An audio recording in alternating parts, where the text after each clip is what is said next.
Hey, what's going on, guys? I'm Emosivo. Thanks for watching the video. This is going to be a different video that I'm usually making. It's going to be talking comics. Mainly two big things going on in comics right now with Marvel, The Secret Empire, and DC, The Button, which is a crossover event between Batman and The Flash. And here to talk with me is Daniel Galvan. That's my name. Yeah. Say hi. What's up, guys? I'm here to make Memo's channel weird. Whatever video you see me in, It's gonna be really weird. I'm gonna make uncomfortable, awkward. Let me look at our setting here. Yeah, they don't know, but this is my room. This is the room. We're in the corner of my room. So before we get into the comics, I just want to say I don't think I'm that big of a comic expert. Like I don't know each and every writer, you know. And we're talking big Marvel DC. But if we continue to do this series, I think it'd be interesting to see where we are. Like, are we going to not talk about Marvel and DC all the time? But for now, it's all about Marvel and DC. We're real basic people right now. Marvel DC. But we're just two dudes talking about comics. Yeah, it's going to be pretty cool. It's going to be really cool. How about we focus in Marvel first? Obviously. Big thing going on right now, the Secret Empire. Yeah. Right?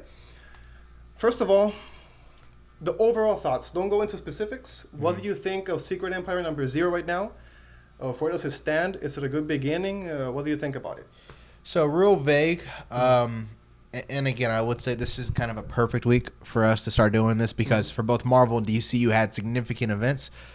First impressions, I really enjoyed it. And I do think for Marvel Comics, the big events have not really delivered, even on DC's end, although I guess Rebirth has been well received. So I felt like for the first entry, and despite the fact that this was a Zero Empire Zero, excuse me, it's a number zero, but it doesn't feel like a prologue. It feels like a big start, like a number 1. This is a great initial issue. I really enjoyed it, and I would recommend it to other people. And I would say that I'm kind of optimistic about where it's going. A lot of times you can see it, but this needs to work. This comic book really needs to have a great payoff. Yeah. So okay, guys. First of all, for me, I want to start with a negative. How about that? Okay. My favorite character from Marvel is Captain America, right? He's my boy. We all know his story. The scrawny kid, like Dan. Then he took the serum. He became Cap, right? That's his story. What I don't like here is that they changed the origin of Cap. He has a secret origin now. So if you read the comic, you know that, and of course, this is going to be a spoiler talk. Yeah. So you read the comics and you check the video. So they changed his origin. So they made it like the true history of the Marvel Universe. The Allies, which are the good guys, lost World War II. Right? They used the Cosmic Cube to change reality, and they just made it so that Captain America was always a fascist. So he has always been a Hydra guy. He never was a good guy. So they changed his origin. I think you misread the comic. No. That's what happened. No. Yeah. This is clearly what took place. Everything is normal. It's just that somebody got the Cosmic Cube and shaped Captain America's reality. So that's what happened first. So they got the Cosmic Cube, right? And they changed his history so that when he was a kid, he got introduced to Hydra. And then he grew up to be a spy for Hydra. But that's not reality. Yes, that's the second one. And then they changed it a third time now in this comic so that his history was always Hydra. He was always a kid. That's not what That's what happened. No. Yeah, you don't remember? Well, because I also... did you read Captain America Steve Rogers this week? Yeah. Reading these two comics, I got the impression that there's a nefarious person at work that utilized the Cosmic Cube to make Captain America believe that his reality changed. Zemo. Exactly. Yeah. So he still has his origin story. It's basic. It's just that, Yeah, he still has it. But his new origin is this one. That's his secret origin. That's the whole point of it. Exactly. But, I mean, I don't see how that's a negative.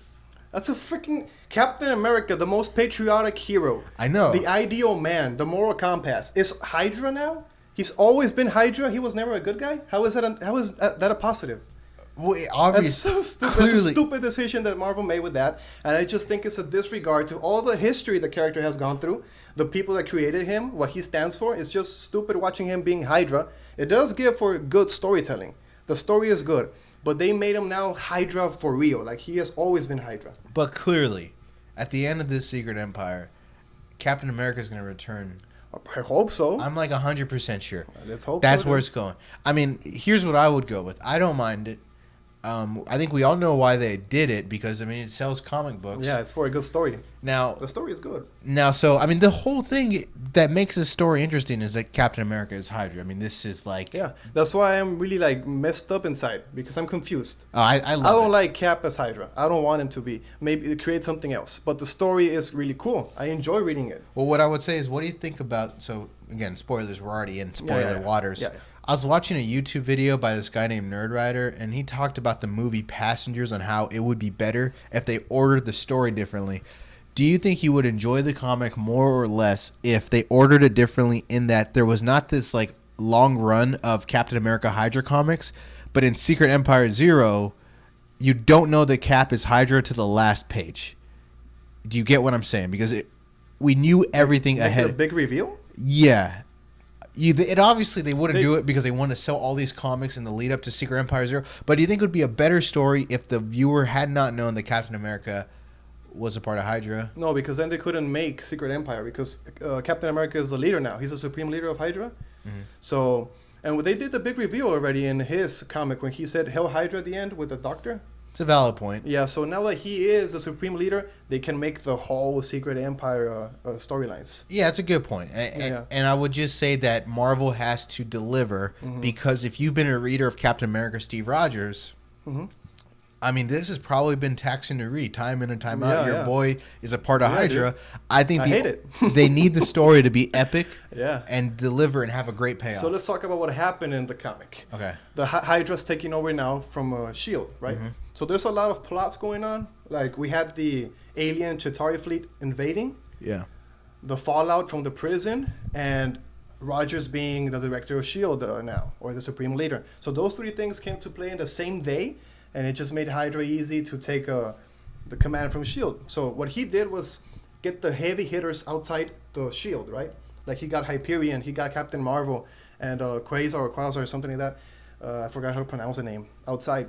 So he has a shield, so he keeps them outside already. That's one thing. And then he put New York in darkness. That's another thing.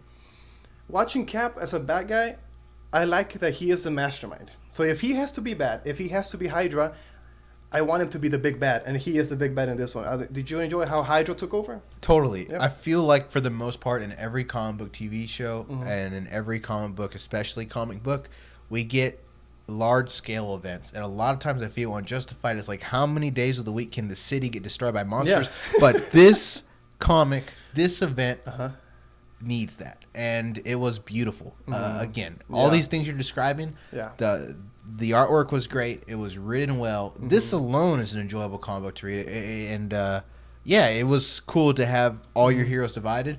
Yeah, it's really cool. The mastermind plan. Yeah. Something else I didn't like was that there's no mention of Nazis.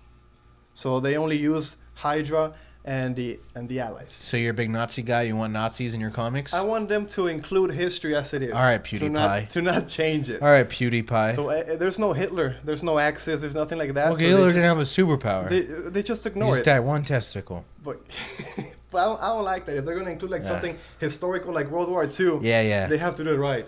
Do you have any negative? I haven't heard you say anything negative about the issue. Oh, man. Do you have any negatives?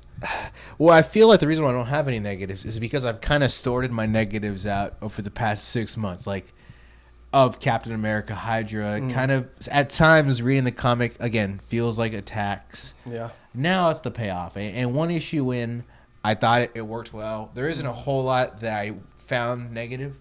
And I just think the writer, Nick Spencer, and I don't know how much help he gets in these kind of big-time issues. I don't know how much help Tom King gets in the Batman the Button. But I'm real confident in him, and I really thought this would deliver. There isn't a whole lot I can think of in terms of negative. Did you think Bucky's is dead?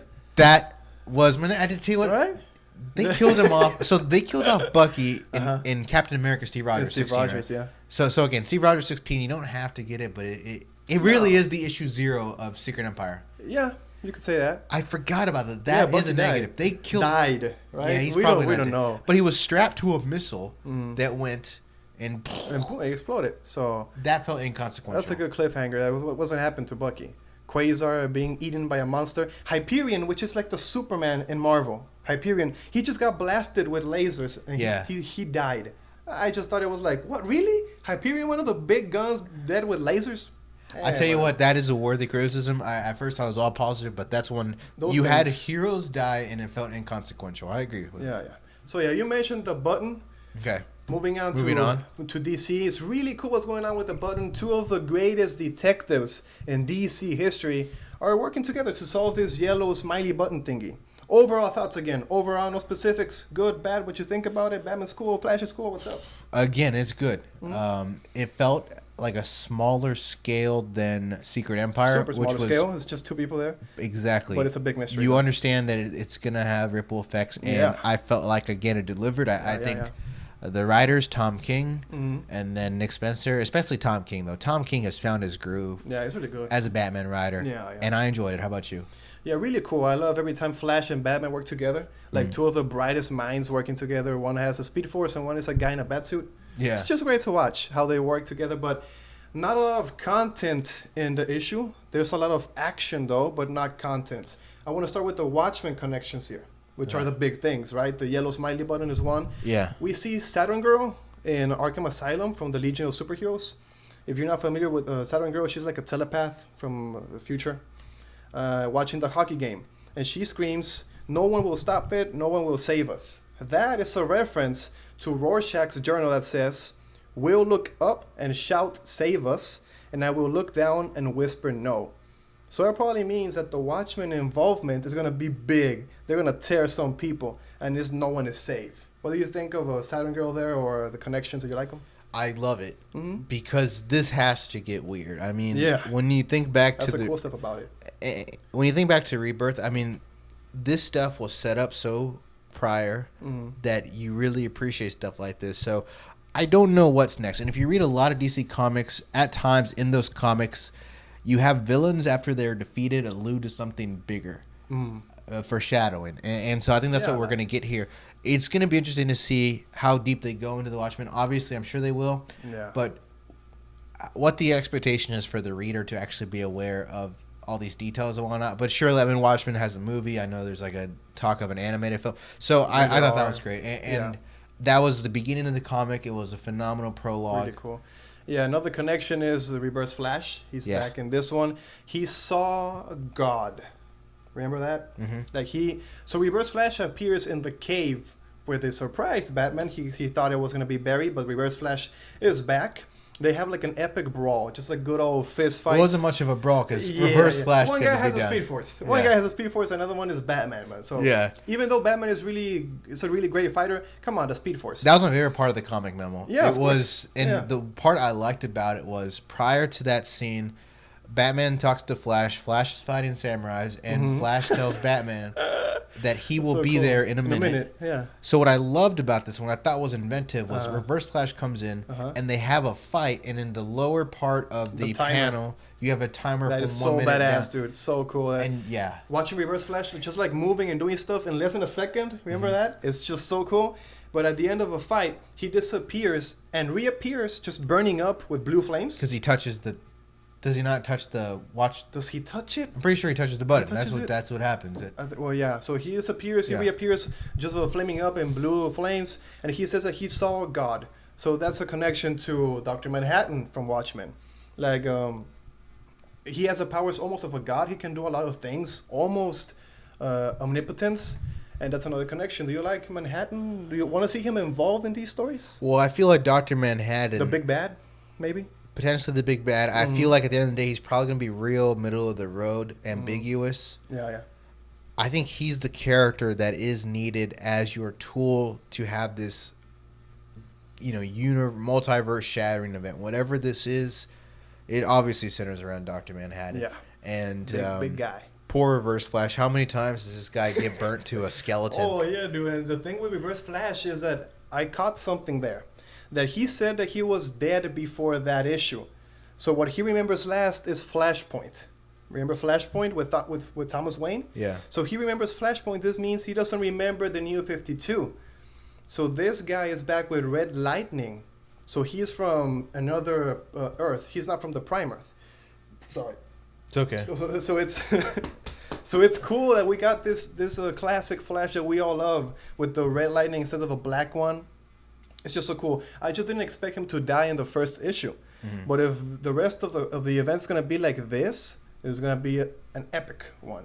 Did you like the classic Reverse Flashback? I mean, yeah, I feel like. Do you like him? Well, what I love about what I'm picking up that DC is throwing down is they recognized the new 52 sucked, and It did bring a lot of money though. Of course, and that's a part of it that I don't like. I don't like the. Obviously, all the money is what matters. Yeah. Well. But I always hate like constantly redoing comics, starting off at issue 1. Iron Fist and Power Man just wrapped up a great series, and the reason why they wrapped it up is because they probably want to do an Iron Fist that's more true to the TV show. They started it already. They started. Yeah. That Iron Fist and Power Man comic was awesome. And Luke Cage is coming with his own solo series. So and they look like the Netflix shows. It's gonna ruin those comics. It's so hard for those comics to be enjoyable. Yeah. I mean, so I love that DC owned up to it, and I feel like if you have Marvel, just constantly get married to the TV and the cinematic properties, and allow that to ruin their characters. Not that they're ruined. That's DC should work with nostalgia. If that makes sense. Yeah, nostalgia is a big factor there. Yeah. Many people come back to read that. The big thing the big theme in these comics, or mainly Rebirth, everything, is the game theme. So we got the hockey game and the fight. Narrating the hockey game and the fight between Batman and Reverse Flash. Then Superman Reborn with Mr. Mixius Pitlick, the game there, and Detective Comics with Tim Drake being taken off the board. So the game is interesting for me, that the game is the theme here. Maybe the forces from Watchmen are so powerful that everything is so like, it's nothing serious for them. Totally. What do you think of a game being a theme? Is it fun? I mean, everything is a game. It's hard to grasp the perspective of Dr. Manhattan. It really is. But, I mean, it's realistic to the kind of the character and the mythology we got out of the Watchmen, so I don't mind it. I'll ask you this. I guess we could end on this one here. What did you enjoy reading more, The Button or Secret Empire? It's hard to choose because Cap is my boy. My favorite superhero is the Flash, and then Cap. Yeah. But if I have to choose between these two comics, not the characters, I go for Secret Empire. That's just a big ass event. So many things going in, so many plots, so many like master plots there. Mastermind Cap. It's so cool. You? My favorite superheroes aren't very good. Like yours are good. Yours are always involved. Mine are like shit. I like Booster Gold DC. Of course, Daniel Galvan likes Booster Gold. Of course he does. And Gambit and Marvel. Really, Gambit? Yeah. Oh man. I always thought Gambit was cool. Wow. Those are my two guys, but they're never involved. I'm pretty sure they have not been seen in a comic in like 5,000 years. Yeah. So I will go with Batman 21. I get Marvel has a big advantage in terms of they did so much stuff. It was such a large scale. But in terms of what I enjoyed reading more, Batman was just a fast, quick, easy, fun, interesting read with mysteries. It was a lot more subtle. I enjoyed it a tad bit more. So he's a Marvel homer and I'm a DC fanboy. Marvel zombie. Suicide Squad, Oscar-winning movie. So what are we? Some kind of Suicide Squad? It's gonna be a meme for forever. Memo, I rebel. Oh man, bad puns all the time. So yeah, Secret Empire button, so cool. We can't wait for the next part of those events. How about we go for the smaller comic books that you read this week? What do you want to start with? Yeah, like these small reviews. We spent a lot of time. We I tell you what, I'll start with. Maybe we can go back and forth. Yeah, back and forth. I'll start off with mine. All-Star Batman #9. You know, Tom King is doing a great job with Batman. Yeah. But Scott Snyder reminds you of how good he was as well. He had some issues at times, but this All-Star Batman #9, it closes out on an arc. And if you had not read the first 3 issues, I still think you can kind of pick up on it. And it's an enjoyable read, a great conclusion. Scott Snyder, I like what he's doing with All-Star Batman, and it's just a phenomenal twist and turn. You know, some people call Scott Snyder the Michael Bay of comics. I don't know what you think about that. I mean, well, the thing with Scott Snyder is you don't want to get too hardcore about the compliments because he has had some issues with some of his runs. But he can get in a certain groove where it's significantly awesome. Cool. And I thought this All-Star Batman, it was Batman Ra's al Ghul.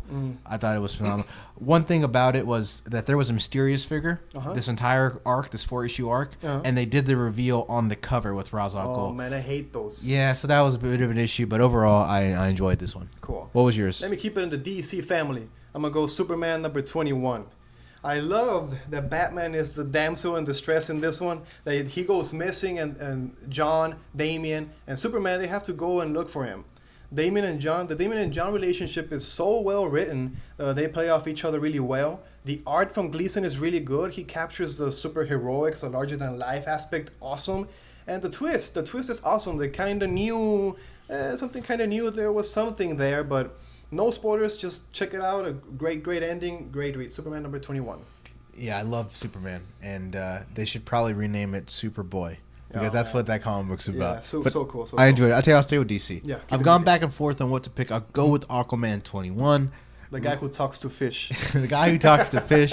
It's going to be really weird whenever he starts looking like Jason Momoa in 2 years. Yeah. But Dan Abnett has been writing Aquaman, and consistently I've enjoyed it. This is consistent with that. It's a unique vision with Aquaman. It's kind of in his own little fishbowl. Yeah. There is obviously some influences from other heroes, but I really enjoy it, and it really has phenomenal themes regarding Aquaman balancing sea life, her human life, with just an absurd villain. Awesome. Nice, Aquaman. You know what? All my reviews are from DC, now that I think about it. I know, that's why I'm probably going to go Marvel with the other one. Yeah, so mine is going to be Justice League number 19. A lot of people were talking bad about it, and for obvious reasons. I like the story, though. The story, it's epic. It spans time and space. It does feel like a job only for the Justice League. It's a lot of things happening. I didn't like the way they dealt with the problem, though. That was a big negative for a lot of people, and you. That they just it's anticlimactic. It's really fast. They just figuratively they just punch it. And that's it. Again, no spoilers. Go check it out. It's a big scope story. It's really cool. The ending is confusing. You should really enjoy it. So, Justice League. I did not enjoy Justice League. For me, my stupid little peanut brain, it was too confusing. There was a lot of jumps. Yeah. My last one probably wasn't one of my favorites of the week, but it was enjoyable. It was by Colin Bunn. Monsters Unleashed, number 1. It's the actual comic following Kid Kaiju. And again, this was a fun read. It wasn't the best thing I read this week, but it was different. I really value different journeys, different visions. We got that. Some spoilers here, just a sentence spoiler, but who cares? Monsters Unleashed. If you care about a Monster Unleashed spoiler, you got issues. Don't spoil Monsters Unleashed, man. Yeah. Come on, that's important. No one said that. No one's going to say that. It was shocking to see Corpus Christi, Texas used as the location in this comic, which is cool. Where we are close to. We're in Edinburgh, Texas. But it was not surprising to see Mole Man in issue 1. So we saw Mole Man. It was paying homage. Cool. But yeah, Kid Kaiju. Awesome. Yeah, weird character. Different. Kind of an awful life where you're just living in monsters. But, all in your head. Yeah. Destroying it. So yeah. Check it out. Monsters Unleashed. Let's end with Super Sons number 3. A lot of people are saying that Super Sons is the best thing going on in DC right now. The John and Damian relationship is so cool. This is not an exception. The top reason I like this is for them two. Because they're so funny. They bicker, but at the end of the day, they come together and deal with the big bads, right? The art by Jimenez is great. He gives them the small, petite look that comes from being a teenager. But John is really powerful. So the thing is that he's more than he seems, and I'm just excited to see what's going to happen there. Super Sons is great for everyone. It's just fun, exciting, and entertaining. Phenomenal. I didn't read Super Sons yet. You check it out. I feel like I already read Superman, which is like a smaller version of Super Sons. But it's so cool. I'll check it out for sure. Those are the biggest things or our favorite things from the week in this week of comics. We need to, at some point, review a non-Marvel DC comic. Yeah. Maybe like an Image or Vertigo or something like Dark Horse. Yeah, but Dark Horse. For the time being, these are the biggest things. Super cool Secret Empire, super cool on the button. Can't wait for more. Thank you for watching. Of course, we'll see you next week again. Maybe Dan's going to be here or maybe, we're going to be here next week, guys. Thank you so much for watching. I'm Emosebo, Daniel Galvan. We have a Twitter, Dan? Something people can follow you on? No. I want you to only follow me on his YouTube channel. Who knows if I'll be back. Cool. Thank you so much for watching. And, of course, we'll see you on the next one.